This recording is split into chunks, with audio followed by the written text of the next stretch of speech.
Welcome to the Realty Plus Real Talk show. And to those who are listening to us for the first time, Realty Plus is one of India's most premium real estate publication. We've been here in this industry for more than 20 years now. And in our journey, it's part of our business to connect people from real estate, design, development, technology. We have events like Architecture and Design Fest, where we talk to designers, international Indian architects, designers from various verticals. We also have Realty Plus conclave and awards for the developers, for the real estate developers from across the country. And now we are also going offshore in the Dubai markets. Technology is another sector that we are also catering to now, bringing the technology people, the flex operators, the office sector. So all aspects of real estate is what we are covering, from legal, finance, HR, development, design, construction, as they all are part of real estate ecosystem. And today we are talking about design, we are talking about technology, and therefore we have with us today Bimal Desai, who is co-founder and CEO of Grydsense. He is also the founder and principal of DSP Design Associates. 35 years long journey that he has had. We also have with us Harish Kumar, um, co-founder and CTO of Grydsense. Again, 24 years, more than 24 years of experience in products and solutions, technology-based products and solutions that you have been delivering.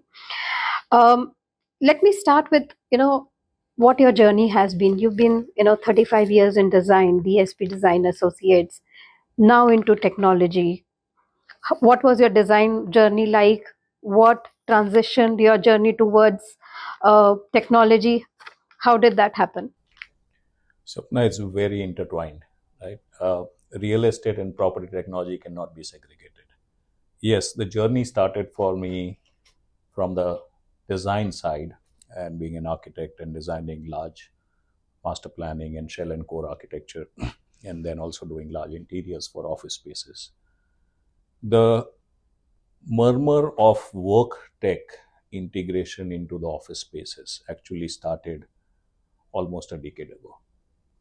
And coming from the perspective of what we do at DSP, mastering in the large IT parks across the country, large office spaces across the country for multinational thought leaders, we first kind of, as a consultant, started doing smart building designs, integrated building designs. And that was putting down the seeds for actually what Grydsense has started, which came afterwards. And as a consultant, we could see where the industry was headed, what was the need of the hour. And that was one of the reasons why we kind of had a vision, which we developed further, working along with Harish as my co-founder for Grydsense. So it's highly intertwined.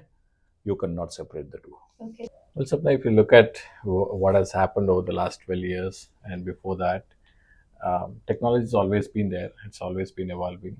And with my background of being, in the engineering field, having handled large solution development, product development, what I've also realized in this few years is that things that were happening in silos, things that are happening in, the technology was slowly mushrooming up in different sectors. Now they started converging. Mm-hmm. Now they started integrating it together. Now, because the technology is now available, much more freely than what it was 12 years back. So that is how the journey has been for me throughout. And being, from a service industry background for all my life out over there, but having put together an integrated platform for this smart building and smart cities in my previous journey with Larsen and Toubro has given me a lot of insights into what actually happens into this vertical out over there. Now, that's how we said and understanding the gaps in those, platform that we designed, and that gaps is what, has come into this developing this new age product integrated solutions out over there, and that's what is Grydsense today. advisors also who got attracted to this idea, who were already part of DSP, associated in various ways. Tell us about that, how the advisory council came together for this. So, one learning from the journey of more than 35 years at DSP, having set up DSP as an organization which is pan India and has vision beyond India into the world. All those learnings which we had done for the DSP journey was used for structuring Grydsense organization, and therefore Grydsense had a faster takeoff curve.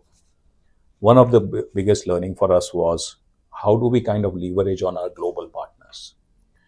And when I spoke about the consulting part of the smart building, and during that journey, we had already partnered and started working with companies from the North American continent and people who are thought leaders in this space as consultants for intelligent buildings.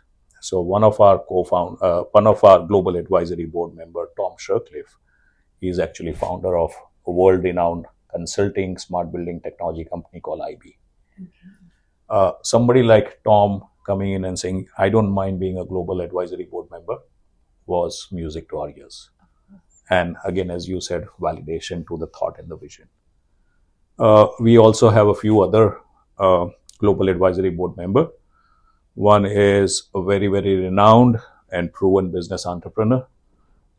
He was instrumental into setting up iGate as a company, and then iGate got taken over by Capgemini. So Harish, he's a renowned entrepreneur. He's on our global advisory board member. From the academic side, Dr. Ibrahim Ode, who is a director of Columbia University for Civil Engineering and Technology, we had our acquaintance with him, and then he says, this is something what the world needs, and I would like to bring my academic muscle and background. He jumped on the ship to become an advisory board member. So today we are having more and more partners who are not just the advisory board member, but they are also associated with Grydsense, and it's a fraternity.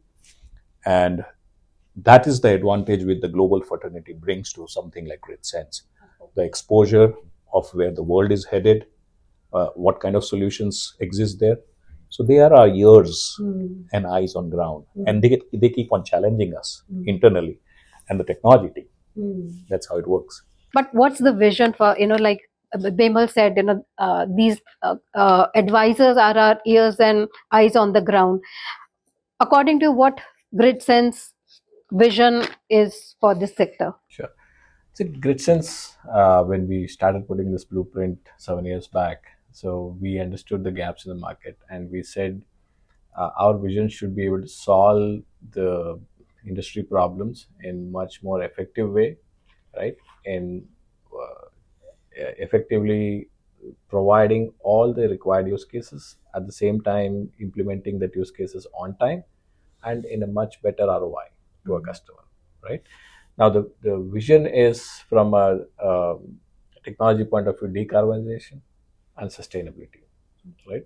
So these are the two basic building blocks on which the whole solution and the product line has been built across over there. And how can we make it pre-integrated? So that was the missing piece in the market. So that's our global vision, and that's what we are moving towards. Yeah, that's correct. Just to add to what Harish just mentioned, and when we kind of sat down on putting down the blueprint, he mentioned about blueprint as a vision or the product line.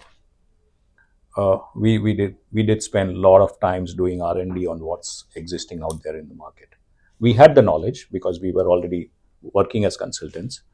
Harish had the knowledge from his previous stint, but also to benchmark ourselves into what's coming now and in future. Because whatever blueprint which we define for ourselves had to be a game-changing blueprint in terms of solution. And that was also very much ingrained as a part of the vision. If you're setting up a technology company for business for future, that was our outlook.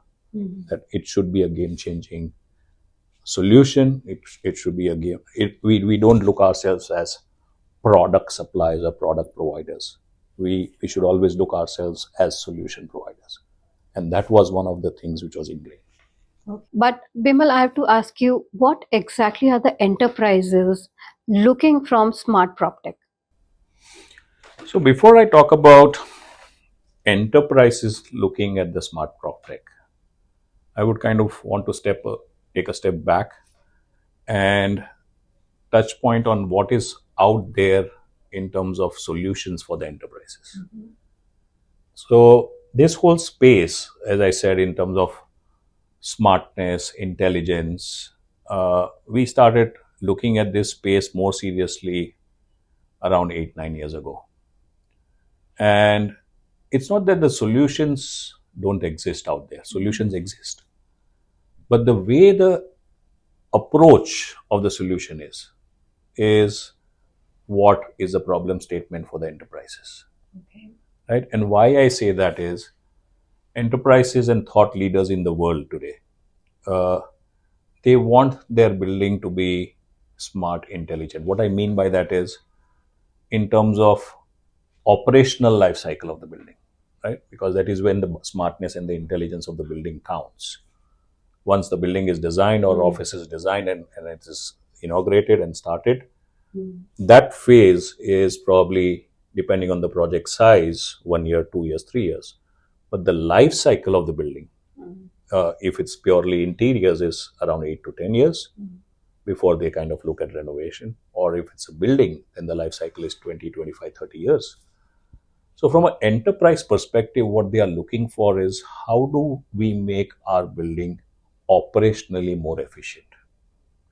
And when we talk about that operationally efficient, anything and everything which comes under energy, consumption, management, facility management, all those modules come under that operation blanket.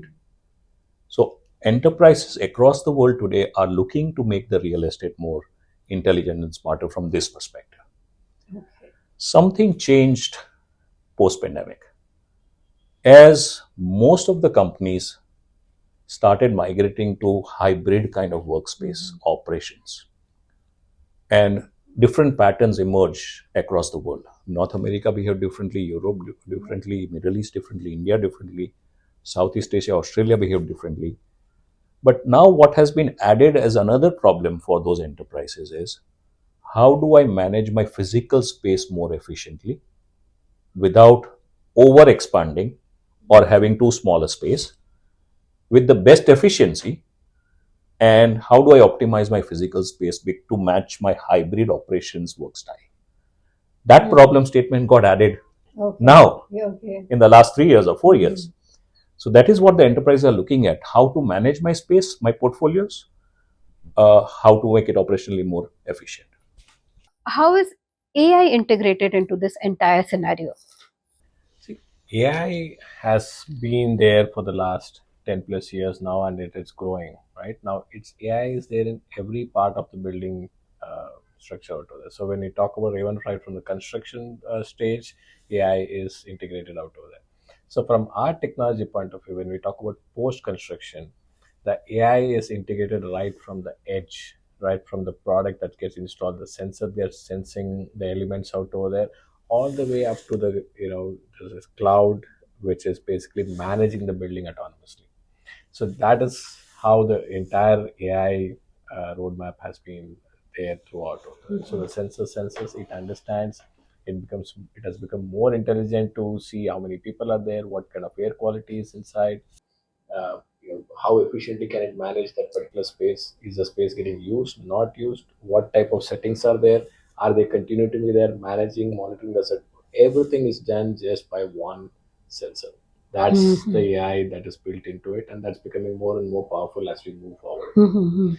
And then the collection of these sensors data that flows into a cloud system, the AI agents, what we have in there, they manage collectively, look at the efficiencies that are inside the building. They look at the efficiencies of the equipments that are, cooling or heating the building, and they make sure that it's running in the most optimal performance to ensure the building runs more optimally. That's where the AI is being embedded. Okay. Bimal, if you can tell us what exactly Grydsense do, what are its distinct features? So when I spoke about approach, what I meant was, what I was touching upon was, there are solutions existing out there in the market to make building more sustainable, to monitor the space usage real time, help to optimize space. There are solutions out there to kind of monitor the environmental parameters within a building. There are solutions to kind of make our parking smart. There are solutions out there. But when I speak about the approach of each and every solution provider and product provider, because most of the time what is happening out there is the technology companies are selling it as product and not as solutions, Right. with highlighting the outcomes. They are all fragmented, they are all siloed. So as a consultant, I have experienced it myself. When we wanted to make our building smart or intelligent, or office smart or intelligent, we literally had to go out to the market and look for 6, 7, 8 suppliers.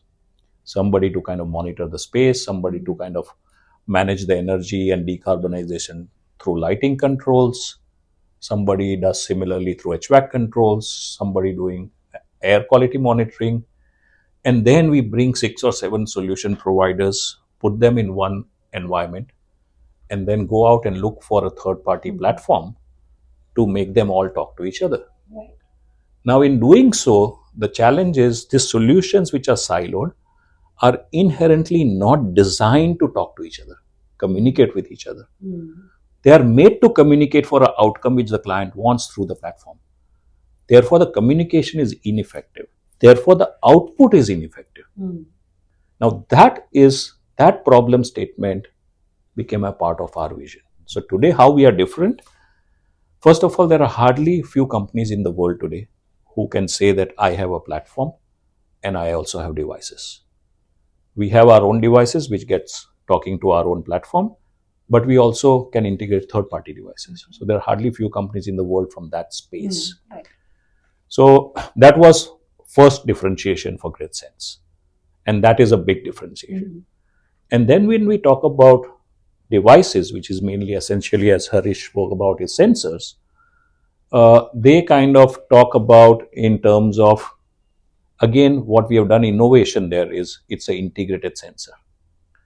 What we mean by integrated is 2 or 3 functions of different sensors is designed and engineered into one sensor. So a single sensor can help to monitor the space. Through the same sensor, depending on the space occupancy in real time, we control the lighting energy. And so there is no need of a separate standalone lighting management system. One silo is gone. And through the same sensor, with the software embedded on it, depending on the real time occupancy, we also control the HVAC energy and HVAC controls. So it's 3 functions already embedded into one. And then we have our own set of environmental sensor, which monitors parameters, air quality, carbon dioxide, carbon monoxide, TVOCs, all kind of PM particles. So just with 2 sensors against 7 or 8, we are able to take care of any use case which our enterprise wants, from the perspective of space management and space optimization, from the perspective of decarbonization and energy management, and from the perspective of well-being. All the 3 baskets are covered through this. And we don't white label anything. It is all designed, engineered, made in India, and our vision is made in India for the world. Fantastic. That's how it is.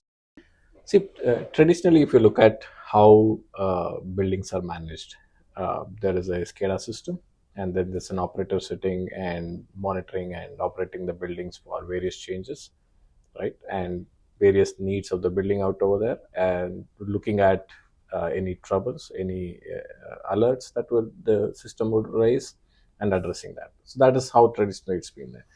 Now, imagine that job of what an operator or a set of operators to sit and handle.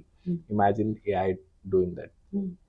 That's what an AI agent is. So it's literally replacing that human resource, which was just sitting and monitoring and changing few parameters over there, and that could be done with much more efficiently right? And more focused on both optimization of energy, leading to decarbonization, and also comfort. So first priority is comfort, because what we are catering to is the comfort of the people out there. The AI agent is trained to provide comfort first, then energy optimize out there. That's exactly what AI agent does today. Okay, right? fantastic. Challenge for the industry is the scalability. How because it's an agile ecosystem these days. How do you scale your products?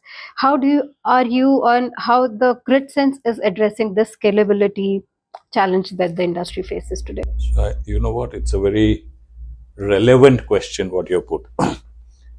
Scalability is a challenge in real estate for absorbing this kind of solutions, because the need of the hour is that there should be a great speed of deployment of this kind of solutions into the real estate industry. And just to put a statistics there, why that need is so dire. 40% of the world's carbon emission happens from real estate industry as a statistics, whether it's a commercial office or a hospitality or an education institution or a healthcare or whatever kinds.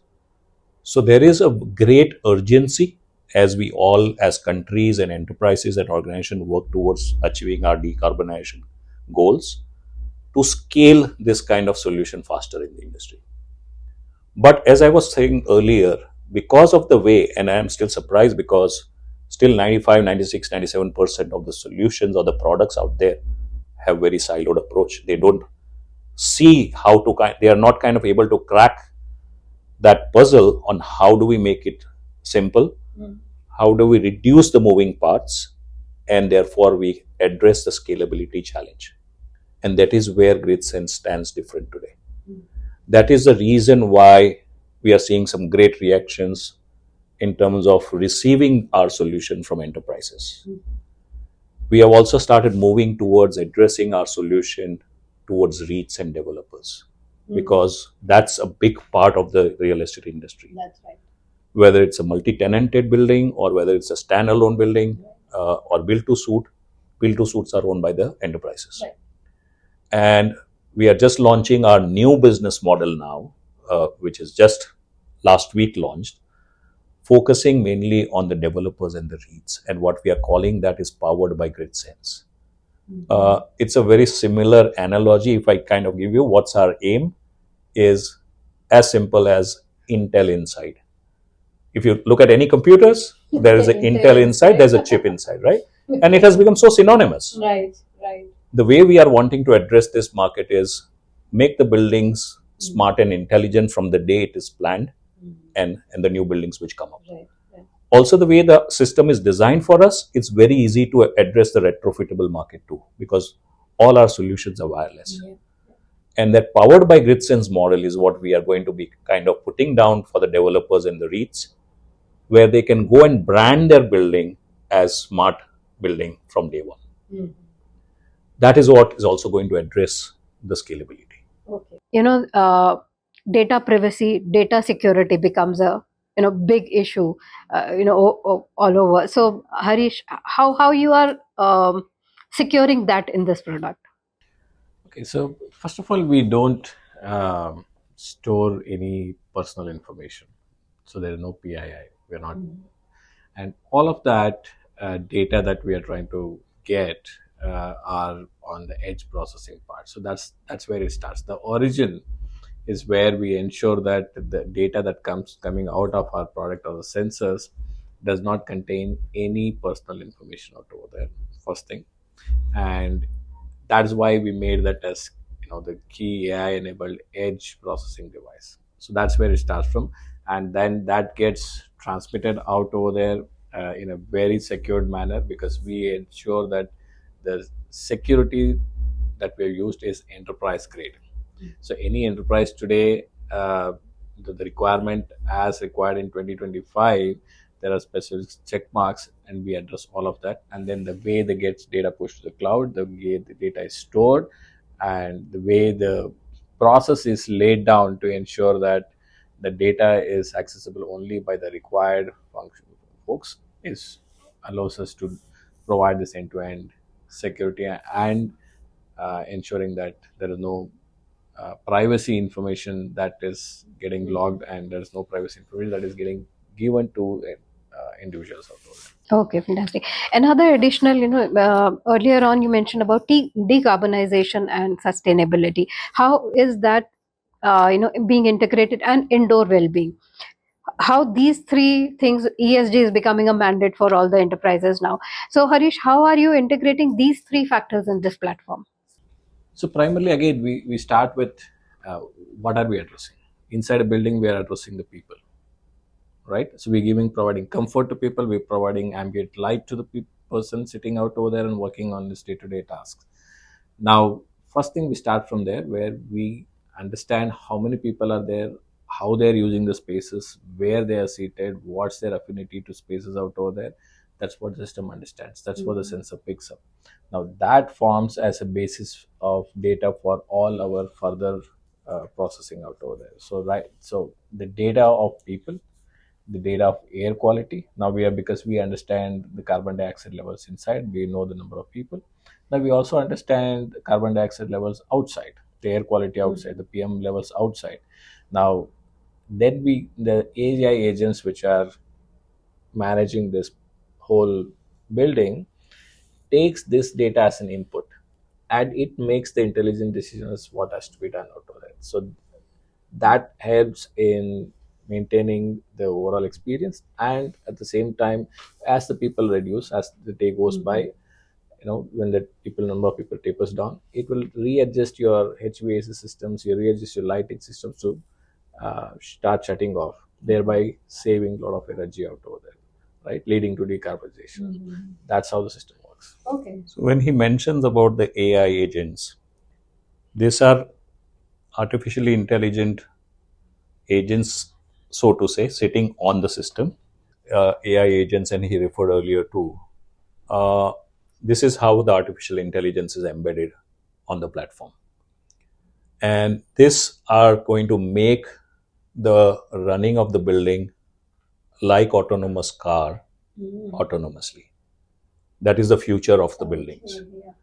The agents will know all the data, starting from the occupancy, starting from the temperatures, starting from energy, starting outside temperature, outside air quality, and the agents take the decision to kind of keep modulating the system. The buildings are reacting in real time. That is the artificial intelligence which is getting embedded, right? So we always discuss when we look at the future roadmap, probably in another couple of years from today, the buildings will be autonomous. They'll be self-managing, self-healing, self-detecting, and they are responding in real time. Because at the end of the day, the occupants who are occupying the building, that drive everything in terms of consumption of the building. So that's where the moment or the shift is happening in the industry. Now, this is all good with new buildings where we have to manage, but what about the buildings which are already there? Can we do something with them also? That's again a very relevant point which you're bringing up, because the real estate which is existing, and especially in regions like North America or Europe or those areas which have commercial large buildings reality since 1980s, Right. and moving forward, there is a huge amount of portfolio which is existing out there which doesn't have this kind of intelligence inbuilt. So therefore, whatever solution which we provide, and that is something which we have kept very consciously in mind at Grydsense, the way the architecture of the solution is defined is to make it extremely easy for retrofitting those billions of square feet of existing real estate. Therefore, most of our solutions are wireless. The installation is designed and engineered so easy that I can kind of, but 500,000 square feet of building can be retrofitted in 3 months of time. Fantastic. That's how the whole solution is designed. So it's not just the brownfield and the greenfield projects which we are looking at, but also looking at the past and making it very easy to take care of those retrofittings. And that's where we are seeing big responses from enterprises. We have started our journey in India, but as we go forward, when we put our feet onto the other North American region and the European region, which we are already putting down seeds, we would see that as a big part of our target market.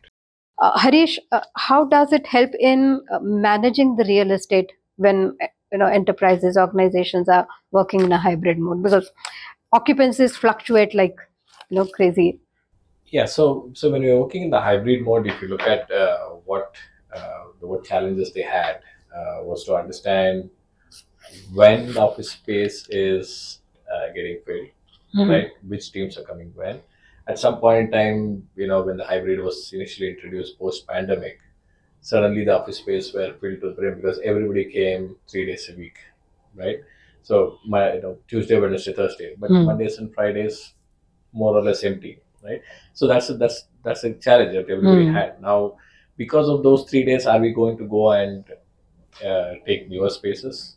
That's not going to solve the purpose of over there, right? So you're adding to your real estate cost, you're adding to the energy, you're adding to the goal of decarbonization itself is not.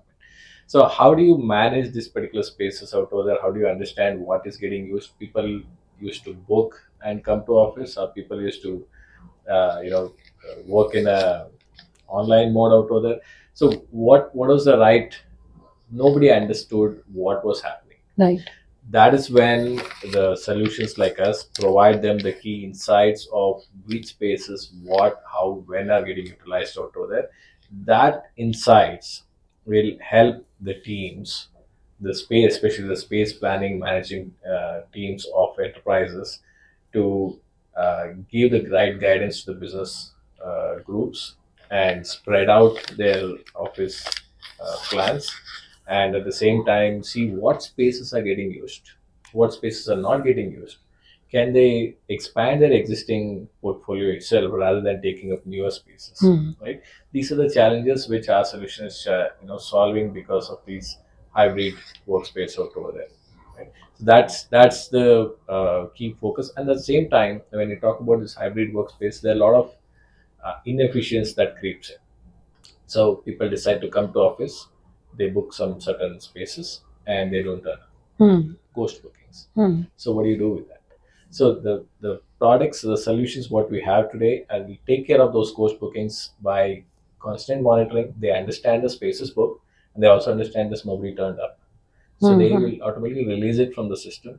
Somebody else who is looking for the space for booking, they will get the space. So we are increasing the efficiencies of those things as well by just a simple small use case, but you see the effectiveness of that. So our system, in just a month's time, had removed 600 plus ghost bookings. Oh. Okay, in 1 month's time, in a building we're talking about 250,000 square feet. That's a efficiencies that the system will start helping. That helps the hybrid workspace, hybrid work style as well. Okay. So like that, there are many use cases which we enable for this hybrid works. So, what is the response, Bimal, for this product? What are the kind of investors coming in? What is the kind of investment you are seeing here in this kind of space? So this space as a prop tech ecosystem as a whole globally, let me start from the globe and then come to India, has been a very attractive space for many large venture capital organizations or entity, whichever way I put it. And those entities are also kind of focusing on different areas. Some entities focus on investing into technology solutions which are working towards more sustainability. Right? There are specific funds which focuses only on that. There are specific funds which are backed up by global large IPCs, for example, JLL, like JLL Spark Fund. Right. JLL Spark Fund has a little wider outlook, right, in terms of what kind of entities they, because they have a little wider stake in the global level. So there are different entities looking at different aspects. And some may look at decarbonization, some may look at pure solutions from a space perspective, some may look from a facility management perspective. Right. There's another side of technology which is related to construction. It's a construction technology basket. This is prop tech basket, that is construction technology basket. There are investors who focus only on that area. Now, when it comes to India, we are seeing a very clear shift now. Global organizations have started scouting and looking at solutions companies from India Okay. because they value the engineering talent Hmm. which we bring to the table. And also with respect to what is happening on ground in India. Just last year, as a real estate industry, we consumed 60 million square feet, Yeah, grade A commercial real that's right. estate, only in 5 or 6 cities. So the scale is large. They want to invest in companies who are homegrown, Right. who can address this market in a big way, and not just this market, who can take the solution from here into the global market too. Hmm. So that's what is happening. And the international projects that you are working on. I would say we have just started. We are scratching the surface. Mhm. Though we have done a couple of million square feet of installation just last year, Mhm. because the market is so huge, the Right. potential is so huge. Our focus there is there are always thought leaders in each way. When the new age office started coming to India, there were those 20, 30, 40 top Fortune 50 companies who were the thought leaders. The Microsoft of the world, the Googles of the world, the Nvidia of the world, the Samsung of the world, who brought about that global perspective in office space into India. Correct. So that is what brought the change in workspaces. Now, again, with respect to what is happening now in this space or this industry, sorry, you will have to refresh my question. So your footprint in India Yes. and the Yeah. international Yeah. projects. So as I said, we just probably scratching the surface right now. Our focus has been those multinational companies who has the vision and the ability and the footprint in terms of real estate to absorb this kind of solution. And that is what we have achieved as our thoughts. Yeah, today where we stand, probably in terms of those multinational companies, 10 or 12 or 13 are our clients already into India. And they are giving us potential to either retrofit or do work on their new premises, which are probably each of those hold a portfolio of at least 2-3 million square feet upwards. Our idea is to focus on them and see how we expand our base here in India. And why them? Because with them, we can also then go beyond India. Right. So one of our existing client has already said, hey, can you do spaces for us? We are happy with what you're doing in India. This is fantastic. This is great. This is game changer. Can you look at our Southeast Asian offices? Another of our client who is European based, and he says, hey, we have an office coming up in London. Can you look at that? So we have just started looking at regions beyond India. I would say seeds. Okay. We are also focusing consciously on our business strategy to see how do we take this to the North American region. And we have started stitching up partnerships. That's our first, because if you go and put a solution, the first need is who will execute it, who will service it. So we have created ecosystem partners in that region too, who are global partners, who can do all across the North American region, who can also do the same enterprises beyond North America. So we are just kind of starting that journey, and there's a long way to go. Fantastic. I think, of course, there is a long way to go, but a start is made. And as you mentioned, this is made in India. Take on what the future lies for Indian real estate and for global real estate. And Harish for letting us know what technology, what's the next frontier for technology. Thank you so much. Thank you. Thank you.